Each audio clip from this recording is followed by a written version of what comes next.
Conexão Sagres. Olá a todos, está começando agora mais uma edição do Conexão Sagres, nosso momento de refletir e discutir sobre assuntos importantes.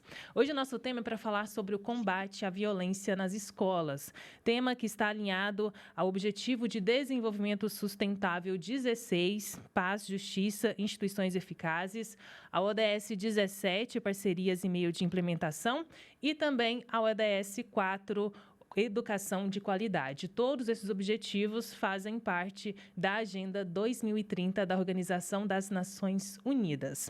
Para falar sobre esse assunto hoje, eu converso com a Grisiele Silva, psicóloga, psicoterapeuta sistêmica, especialista em gestão de grupos, adolescência e neuroaprendizagem, pós-graduação em educação. Doutora Grisiele, muito obrigada pela disponibilidade de estar aqui com a gente. Seja bem-vinda. Eu que agradeço, é um grande prazer estar aqui.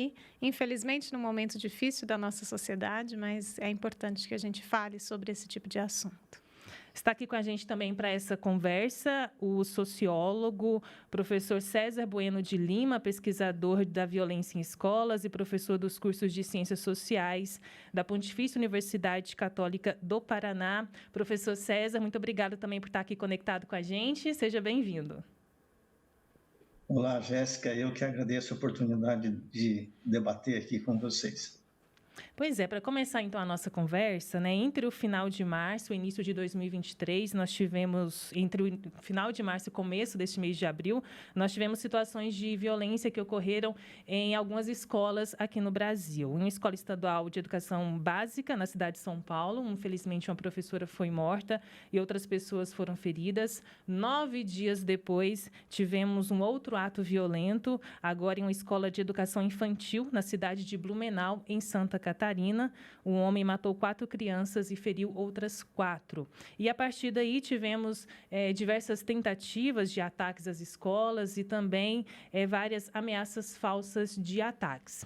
Diante desse cenário que a gente está vivendo agora, professor, já queria perguntar primeiramente para o senhor, na sua avaliação, por que os casos de violência no ambiente escolar têm aumentado, como a gente está acompanhando nesses últimos dias?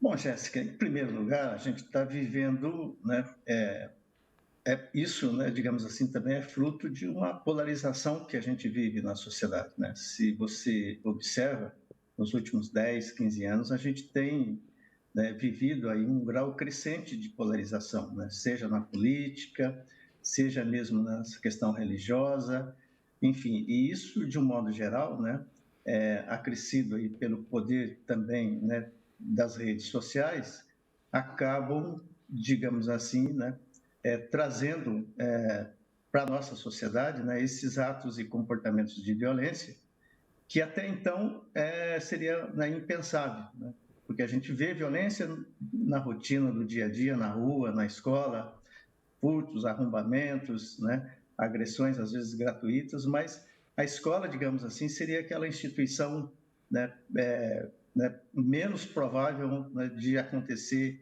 atos de violência e né, atos fatais mesmo, né, Jéssica, como esse caso que você já citou aí.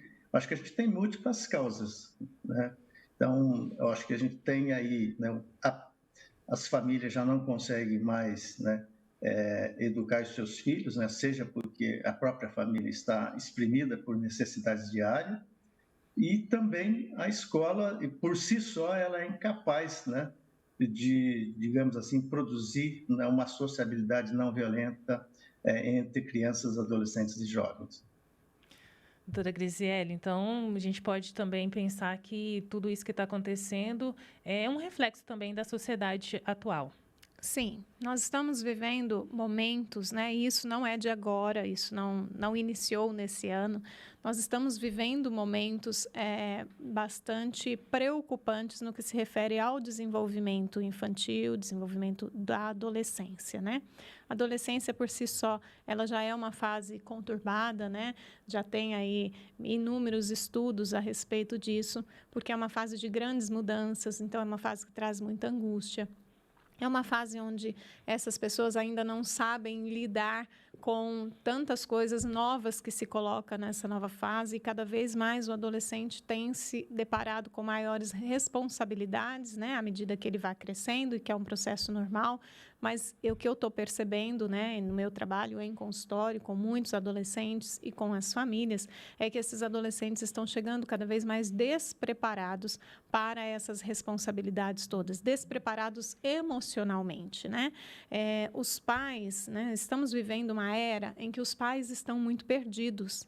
É uma primeira geração de muitas mudanças no que se refere à condução dos filhos. Por exemplo, é a primeira geração que os filhos pequenos já têm o celular ali, né, o dispositivo ao alcance das mãos. Isso é algo muito novo e que os pais ainda não sabem como lidar, ainda não sabem como fazer, limitar isso, até que ponto limitar, quanto eu vou liberar, como eu faço essa liberação. Tudo isso é muito novo, os pais se sentem muito perdidos. Eu não quero, em hipótese alguma, condenar os pais, mas essa condição dos pais estarem perdidos tem refletido nos filhos que estão também se sentindo perdidos. Quando isso acontece, claro que situações como essa, infelizmente, começam a se repetir, né? Então, nós temos aí um momento crucial que devemos olhar para a condução das nossas crianças, dos nossos adolescentes e, em especial, olhar para a condição emocional dos pais. Os pais precisam de ajuda, os pais precisam de auxílio, de informação, os pais precisam de profissionais preparados para ajudá-los a conduzir, porque nesse momento nós estamos como se fosse, vamos imaginar aqui que esses pais fossem maquinistas de um trem e eles estão entrando para direcionar esse trem sem treinamento para isso, né?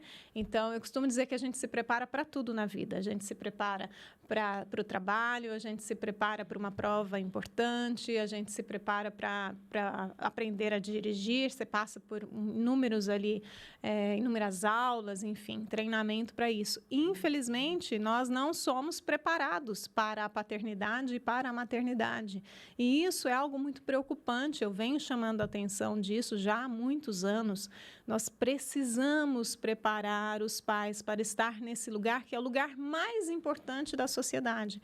Porque se os pais não estiverem bem, se eles não estiverem preparados para essa condução familiar, nós teremos situações como essa acontecendo e se repetindo, infelizmente, porque esse trem está desgovernado por falta de preparação de muitos pais que têm boa vontade, que querem, mas que muitas vezes não têm ali as ferramentas necessárias para isso.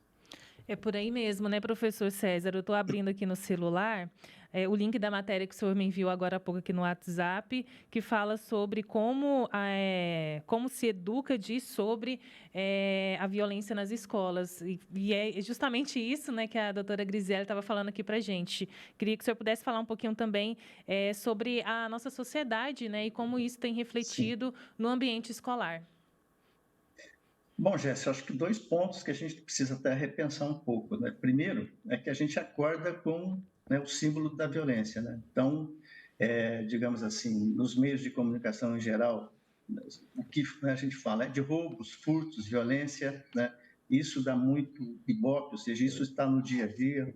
Então, a gente acorda de manhã falando de violência, né? Falando de uma sociedade violenta, expondo a violência, né? Ao meio-dia, a gente almoça, né, diante da violência, à noite, ou seja, então a violência, digamos assim, é um produto, né, vendável na nossa sociedade.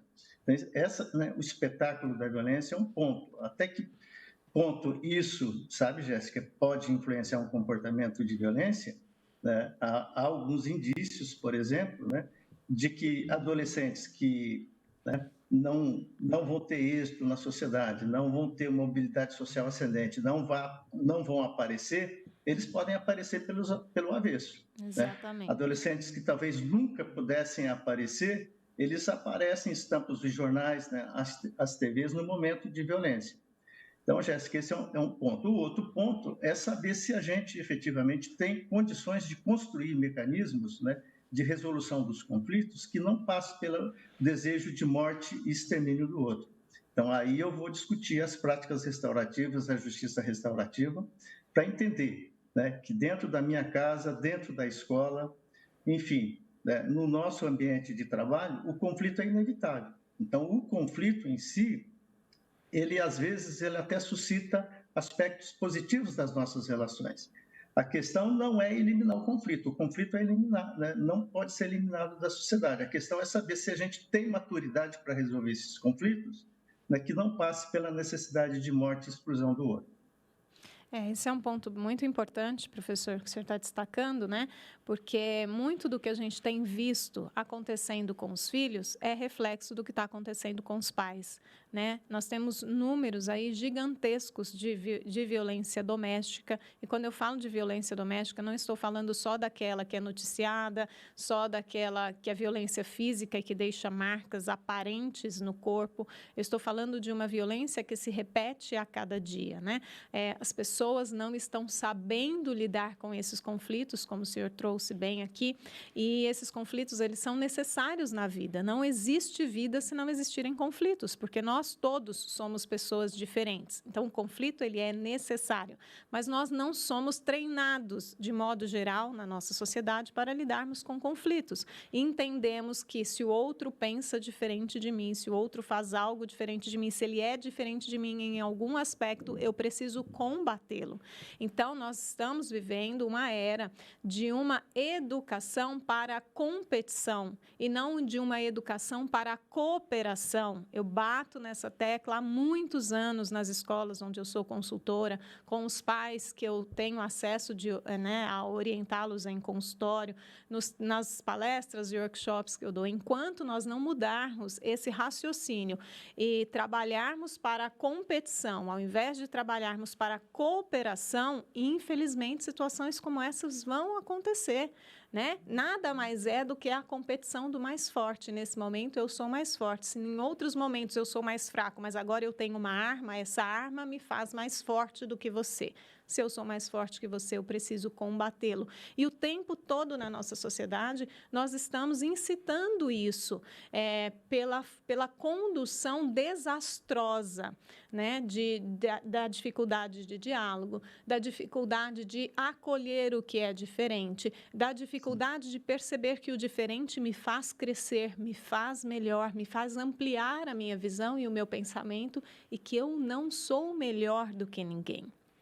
Que o que eu penso, o que eu acho, tem a ver com a minha história, com a minha experiência, com a minha base, mas eu não tenho a verdade absoluta dos fatos e o que eu penso não pode, em nenhum momento, ser considerado melhor do que você, do que o que você pensa. Nós precisamos trabalhar para que esse conjunto de ideias floresça, para que a gente cresça enquanto sociedade. Enquanto estivermos trabalhando competição dentro de casa, na escola, nos playgrounds da vida, nós, infelizmente, estaremos suscetíveis a situações como essas. Professor, você quer acrescentar algo? Não, eu acho que é isso, né, Jéssica? E a doutora Graziele coloca de maneira muito, né, assertiva, aí, na minha opinião, é que se a gente sabe, né, Jéssica, a mãe sabe, o filho sabe, o pai sabe, o professor sabe, a professora sabe que a violência gera violência, por que a gente utiliza, né, a violência como moeda de solução de um conflito? Porque se a gente sabe que a violência gera violência, por que não optar por uma outra sabedoria, né, que admite o conflito, né, mas que utiliza princípios de responsabilização, de reparação, né, de pedir perdão? Essas coisas parece que estão fora de moda. Quer dizer, ou você utiliza a razão, ou você utiliza a violência, porque nem sempre a razão vai ajudar a gente a resolver todos os problemas, né? Eu e você, toda criança, todo jovem, toda mãe, todo pai é feito de razão e de sensibilidade. Não dá para você colocar numa balança o que é mais importante ou menos importante. A empatia, né? O modo de eu te ver, de olhar para você, Jéssica, já pode dizer muita coisa, né? Então, eu imagino que nessa sociedade a gente precisa, né, abrir mão desse desejo de vingança, desse desejo de punição e também desse espetáculo de uma sociedade onde, né, vencer na vida significa ter, né, só bens, adquirir uma profissão extraordinária. A gente sabe, né, Jéssica, que esse conceito de riqueza pode ser o caminho também da destruição da família, da sociedade e assim por diante, né? Professor, né, diante de tudo que o senhor também, a doutora Grisiele está falando aqui, a gente vê claramente, como já imaginávamos, que é um assunto muito mais profundo do que da maneira que está sendo tratado, Sim, né? é muito amplo, são muitos aspectos. Né? E agora, com esses últimos casos de violência no ambiente escolar, as escolas estão tomando algumas medidas de revistar as mochilas, né? Alguns protocolos foram adotados. Vocês, na opinião de vocês, esse processo está sendo muito mais pensado de maneira um pouco mais rasa, ou a gente deveria aprofundar mais, né, diante de tudo isso que a gente vem falando aqui, da profundidade que esta questão, essas atitudes, os procedimentos que estão sendo adotados agora nas escolas, são adequados, doutora? Eu vejo que, nesse momento, é um ato emergencial, é necessário, né? É mais ou menos como um incêndio. Está lá, está pegando fogo, nós precisamos apagar o fogo, mas nós não podemos ficar só nestas ações, porque essas ações é somente apagar o fogo momentaneamente. Mas se nós não verificarmos o porquê esse fogo aconteceu, a possibilidade dele acontecer novamente é muito grande. Então, nós precisamos, sim, tomar essas medidas de segurança, até para que as pessoas que trabalham no ambiente escolar consigam trabalhar com tranquilidade, até para que essas crianças, esses adolescentes que estão frequentando a escola, também consigam cumprir com as suas atividades e estejam com esse emocional um pouco menos exposto, né? Porque não tem como sairmos ileso disso. Então, é necessário. Porém, não pode parar nisso, é entender que isso é apagar incêndio. Nós precisamos buscar as causas, e as causas passam por todos esses aspectos que nós estamos falando aqui, e com certeza muitos outros que ainda vamos trazer, e talvez alguns até que nem cheguem aqui. Então, são muitos aspectos, né? São situações que são multifatoriais. Então, é o momento de pararmos, apagarmos o incêndio, sim, fazer o que é necessário nesse momento, mas olhar com mais profundidade e perceber a médio e longo prazo o que é preciso ser feito, porque essa é uma medida de curto prazo, emergencial, mas a médio e longo prazo é algo que precisa ser feito todos os dias, não é algo pontual quando uma situação de violência acontece, quando duas, quando três. É algo que precisa acontecer o tempo todo, é trabalhar essa mudança de mentalidade.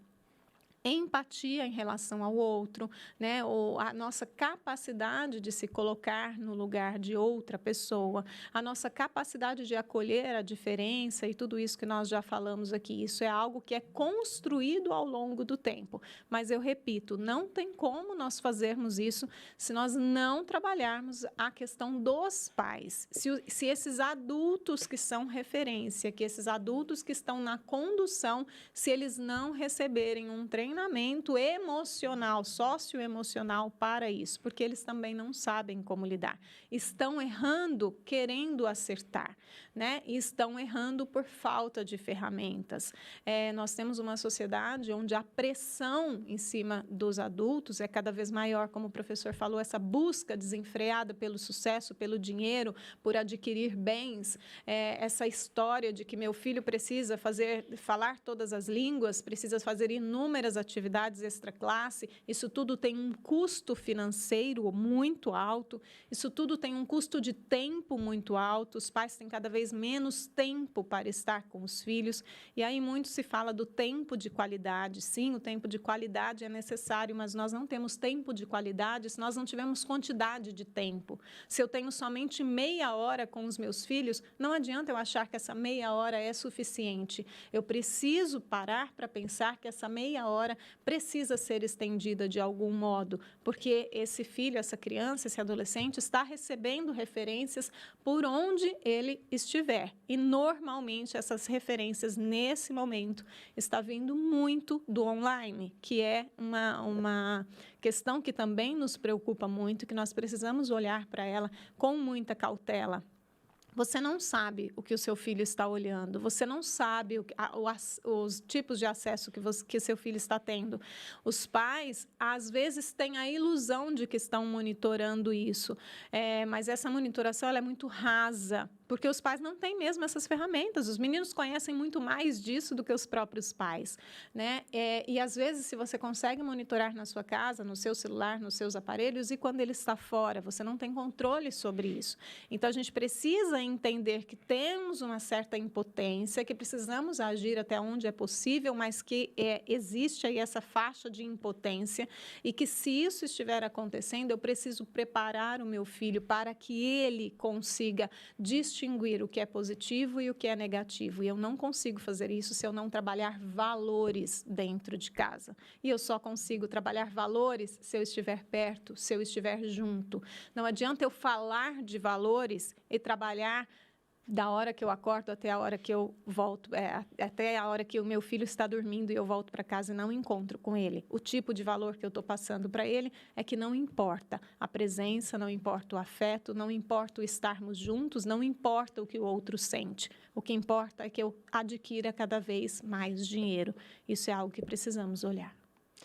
Estamos conversando aqui no Conexão Sagres com a doutora Grisiele Silva e também com o sociólogo César Bueno, falando sobre o combate à violência escolar.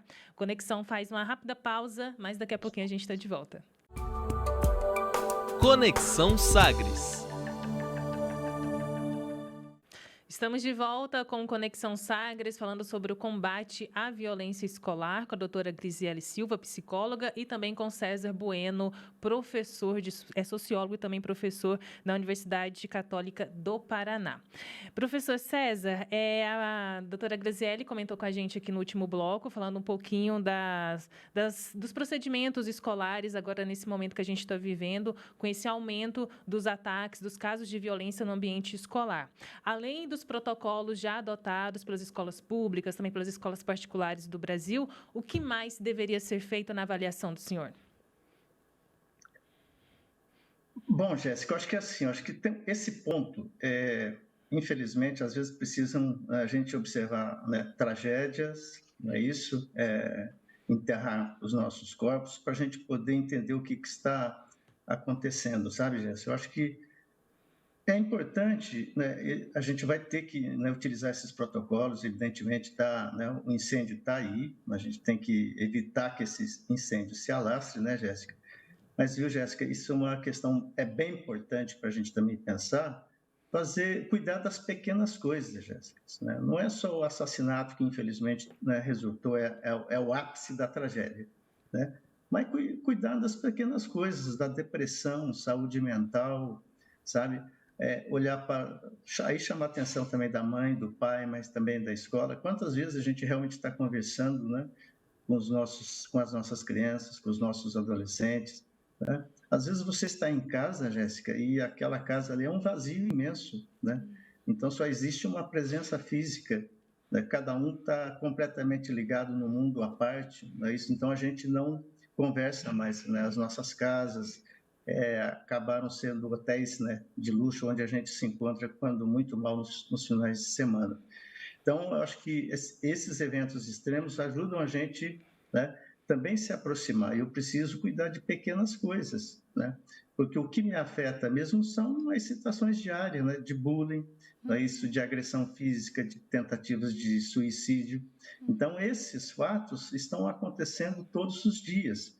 Então, é isso que a gente precisa, né, pensar e criar mecanismos, né, de prevenção. Acho que essa é uma questão bem importante, né? Acho que também esse abre caminho para a gente poder, né, aprofundar melhor, né, dialogar com as crianças, os jovens, né, e as famílias, como lidar com os conflitos, né, e como instituir, por exemplo, né, princípios da justiça restaurativa.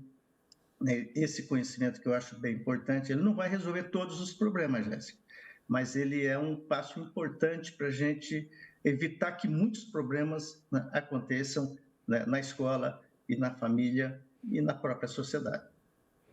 Pegando um pouco o gancho do que o professor falou, doutora Grisiele, sobre cuidar, né, da saúde mental, quando a gente teve a pandemia, o isolamento social, que aconteceu. As crianças e os adolescentes eles estiveram por muito tempo nas redes sociais, sendo ali o único meio de interação com outras crianças. E quando as aulas foram retomadas, focaram muito na questão da recuperação da aprendizagem. Você acha que a gente não deu ali uma importância também para essa questão mental, emocional?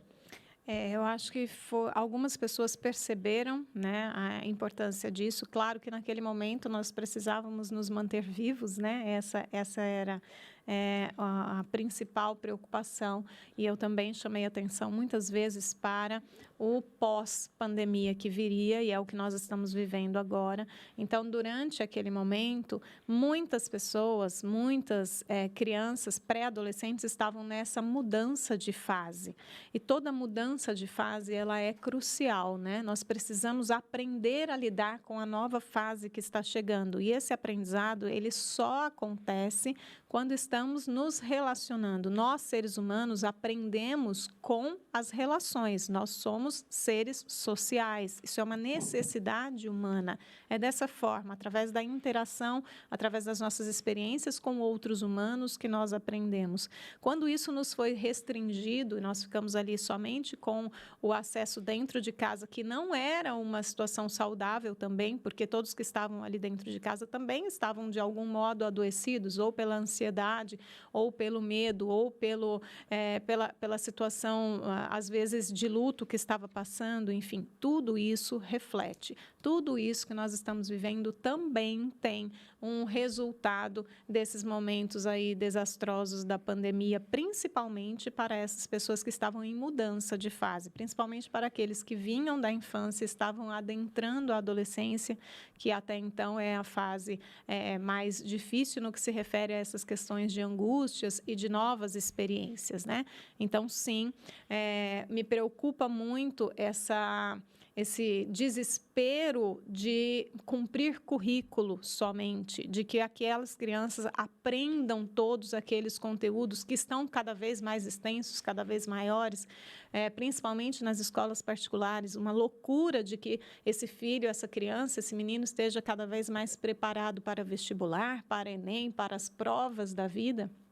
Mas ele não estará preparado a nível de conteúdo se ele não estiver preparado emocionalmente, né? Então, esse é o destaque que eu tenho dado todos os dias. Nós precisamos preparar, sim, a nível de conteúdo. É importante, sim, que a informação chegue, mas essa informação ela está disponível. Se ele não aprender hoje na sala de aula, ele terá inúmeras outras oportunidades. Claro que eu não estou dizendo que a gente vai negligenciar a questão pedagógica de modo algum, mas nós precisamos tomar o cuidado para que isso não tome uma força tão grande como tem tomado em muitos ambientes escolares e em muitos casos, até dentro de casa, com a pressão dos pais para os bons resultados para os filhos, que isso tome o lugar mais importante dessa vida, né? Nenhum de nós pode ter como parte mais importante da vida o sucesso profissional, o sucesso escolar ou o ganho financeiro. Isso não pode ser a principal coisa da nossa vida. Isso é consequência da pessoa que nós somos, das relações que nós construímos e do bem que a gente traz para o mundo, né? Eu costumo dizer que todos nós temos uma luz que brilha dentro de nós e essa luz ela vai brilhar cada vez mais quanto melhor nós estivermos. Então, nós precisamos cuidar dessa luz interna. E, sim, esse momento de pandemia ele foi crucial para tudo isso que a gente está vivendo. Professor, a gente pode, né, falar desse impacto também da pandemia, porque quando a gente via ataques às escolas, era uma coisa tão distante da nossa realidade aqui no Brasil, acontecia nos Estados Unidos, aí nos últimos anos, né, acontecia, mas não com a frequência que a gente está vendo agora. Esse isolamento social pode ter também esse impacto para esse momento atual? Pode sim, Jéssica, pode. Mas eu acho que tem outros pontos aí, Jéssica, que a gente tem que analisar também. Primeiro, né, essa banalização das armas, né? E também, Jéssica, essa questão das redes sociais. Isso é uma terra sem lei, né? Ou seja, as grandes corporações, né, evitam, que ali, né, você pode prever muitas situações, entendeu? Eu acho que a gente precisa vigiar melhor essas redes, né? discutir questão da liberdade é a questão de responsabilidade. Né, Jéssica? A gente não pode ser fundamentalista na liberdade, dando às pessoas o direito delas matarem outras pessoas. Né? Então, essa questão das armas, né? Ou seja, é um outro ponto. A gente está falando de jovens, né, que são muito suscetíveis, né, a serem conduzidos por, né, políticas extremas, nazismo, fascismo, racismo. Né? Tudo isso está envolvido, se você for analisar. Né? O que leva, né, um jovem a entrar numa escola e matar, né, crianças inocentes? Né? Não é só uma loucura. Tem eventos de loucura, né, a gente sabe, mas também tem esses eventos, ou seja, né, a violência como espetáculo. Né? Você ser o ator, digamos assim, de um espetáculo que possa efetivamente dominar aí uma semana inteira, o mês inteiro, né, das mídias sociais, da TV. Quer dizer, eu sou um herói bandido, então apareço. Né? Então, tem tudo isso. Então, a gente tem que começar a pensar um pouco até que ponto, né, essa questão das armas realmente ajuda a gente a se proteger ou coloca a sociedade ainda mais na beira, né, de uma violência fatal todos os dias. E a questão das redes sociais, que precisam assumir responsabilidade. Você não pode ter uma liberdade para fazer tudo, é impossível isso. Né? A gente não consegue fazer tudo no trabalho, na vida, nas famílias. Né? Por que as redes sociais deveriam, digamos assim, estarem, né, acima, digamos assim, de um mínimo de controle, no sentido da gente poder gerir esse conflito, antecipar, né, a solução de um conflito? As redes poderiam ter uma grande contribuição nesse sentido, né, Jéssica? Sim, concordo plenamente. E esse ponto das redes sociais é algo também que me chama muito a atenção. Eu vejo isso, né, no trabalho que eu faço com os adolescentes, essa necessidade, né, de ser visto. Isso é algo muito novo na nossa sociedade. Isso veio aí com essa questão da rede social. Necessidade de ser visto. Aqueles chamados não populares, né, porque nós temos vários grupinhos ali dentro da escola. Eu vejo quantos adolescentes têm um desejo gritante de estar entre os populares, né? Então, assim, até que ponto? Por que essa necessidade tão grande de ser popular, de ser visto pelos outros, de ser admirado pelos outros? Tudo isso precisa ter uma base trabalhada em casa, com a afetividade, né? Se esse adolescente, se essa criança sente que o que ele recebe é suficiente, ele não tem a necessidade de receber isso do lado de fora. Né? Eu costumo dizer que para um bom desenvolvimento humano, nós temos aí um tripé, que é a questão dos cuidados básicos, né? O cuidado básico que a gente tem com as nossas crianças em relação à saúde, à segurança, à higiene, em todas essas questões, mas nós temos que olhar também para a questão da afetividade, que também é um ponto importantíssimo. O quanto essa criança, o quanto esse jovem se sente importante naquele ambiente familiar, o quanto ele se sente pertencente àquele grupo escolar, e aí entra a questão, né, do bullying e de toda essa questão, né, da violência entre os colegas, que precisa ser combatido o tempo todo, mas não é esse combate no sentido de vou punir quem fez. Essa punição por si só, ela é algo muito raso também, né? É a questão do ensinar, do trazer para a reflexão, do colocar-se no lugar do outro. Esse é um trabalho efetivo, né? Infelizmente, grande parte das nossas escolas não tem psicólogo. Nós não temos um profissional preparado especificamente para esse aspecto, né? E isso é muito grave. O tempo todo estamos buscando maior quantidade de conteúdo, que se tenha maior informação, que cada vez os livros estão mais grossos, a quantidade de tempo em aula está maior, mas qual é o tempo que nós estamos tirando para olhar para aquele ser humano onde está sendo depositado toda a informação? E é esse depósito, né? Isso não é um depósito de informação. Esse ser humano, ele precisa adquirir informação a partir de experiências agradáveis, a partir daquilo que o afeta. Já dizia Valon, tudo aquilo que nos afeta é o que traz esse desenvolvimento. Então, tem coisas que nos afetam positivamente, tem coisas que nos afetam negativamente. E a gente vai colher os frutos disso. Doutora Grisiele, um outro ponto importante que eu queria que a senhora explicasse aqui para a gente A orientação mesmo aos pais, de como conversar com as crianças, com os adolescentes a partir de agora. O professor César disse, né, um pouco da violência, que ela está presente em toda a nossa sociedade, violência gera violência. E como, então, que os pais devem conversar com essa criança, com esse adolescente a partir de agora, explicar o que está acontecendo, porque eu imagino que quando a criança ela percebe que ela está frequentando o ambiente que está ali sendo cenário, né, de ataques violentos, como o pai deve lidar com essa situação? Isso é um ponto muito importante, Jéssica. Nós precisamos trabalhar com essa criança e com esses adolescentes de modo diferente a partir da faixa etária deles, né? A partir do nível cognitivo de cada fase.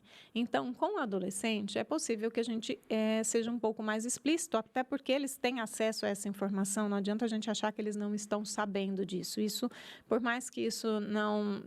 que na sua casa, por exemplo, você não ligue, né, no noticiário, isso está sendo dito o tempo todo na escola, pelos outros colegas, pelos professores. Então, ele tem acesso a essa informação. Nós não podemos criar pânico nos nossos estudantes, tá? Isso é algo que precisa ficar muito claro. Para isso, os pais não podem estar em pânico. Para isso, os pais precisam ter um equilíbrio emocional nesse sentido. Se você tem alguma dúvida do que a escola dos filhos está fazendo, busque essa informação, mas também não é acusando a escola, como eu tenho visto aí alguns casos, tem algumas pessoas muito desesperadas que acusam a escola de estar sendo negligente, disso ou daquilo. Não, é hora de nós pegarmos nas mãos um dos outros, né? E chegarmos lá e dissermos o que está sendo feito, o que eu, como pai, posso fazer. E aí, esse apoio, a escola precisa sentir esse apoio dos pais e os pais precisam sentir esse apoio da escola. E explicar para esse adolescente, por exemplo, né, na fase da adolescência, que ele pode ficar atento aos colegas, se ele percebe se alguém na escola dele passa por situações vexatórias, situações de bullying, se passa por situações agressivas, esses casos precisam ser destacados, né? Avisar a coordenação, as pessoas responsáveis, se ele perceber algum comportamento diferente do colega, e comportamento diferente eu não estou falando só de agressividade, eu estou falando das pessoas que são mais tristes, das pessoas que não têm amizade, das pessoas que não conseguem se colocar no grupo. Então, pedir para que esses adolescentes fiquem atentos a isso, trabalhando essa empatia, destacando esses casos, e caso eles percebam alguma coisa, porque os adolescentes eles têm muito acesso nisso na rede social e muitas vezes eles recebem a informação antes dos adultos, que eles tragam a informação caso eles recebam, para um adulto de referência que poderá checá-la, que poderá, enfim, não é sair com essa informação desesperado, desenfreado por aí, tomar cuidado para não ficar espalhando fake news e coisas que só atrapalham, que só trazem o pânico.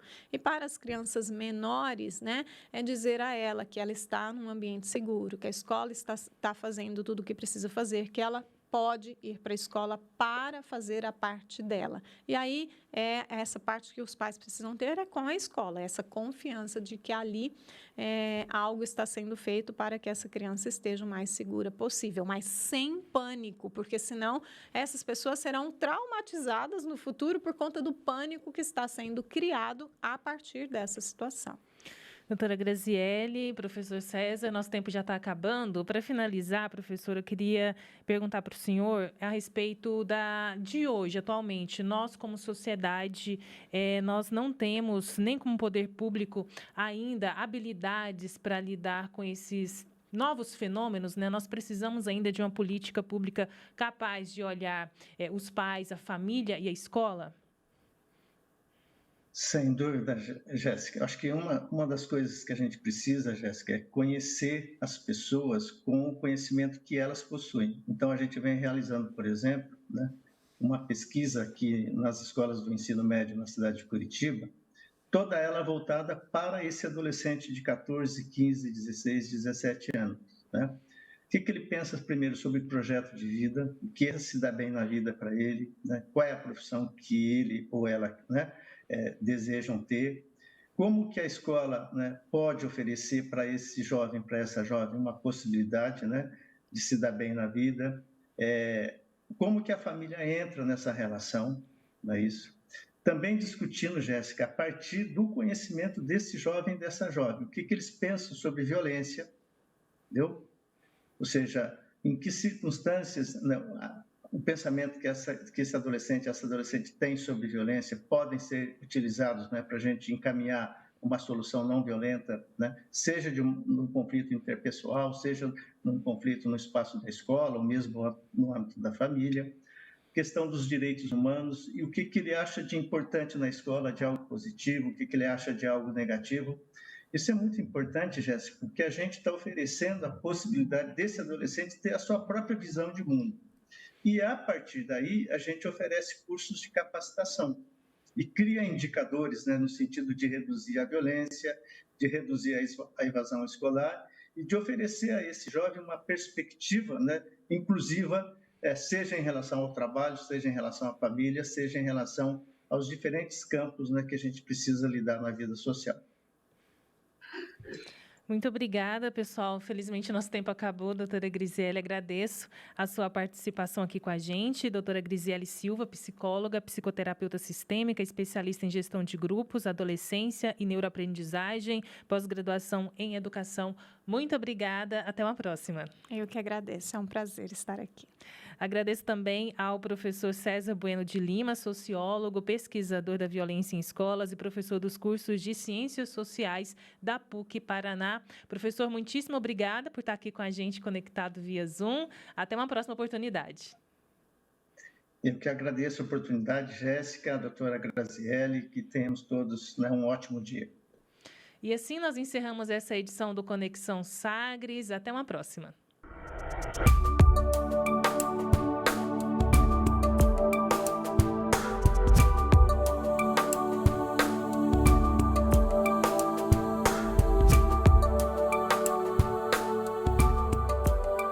Conexão Sagres.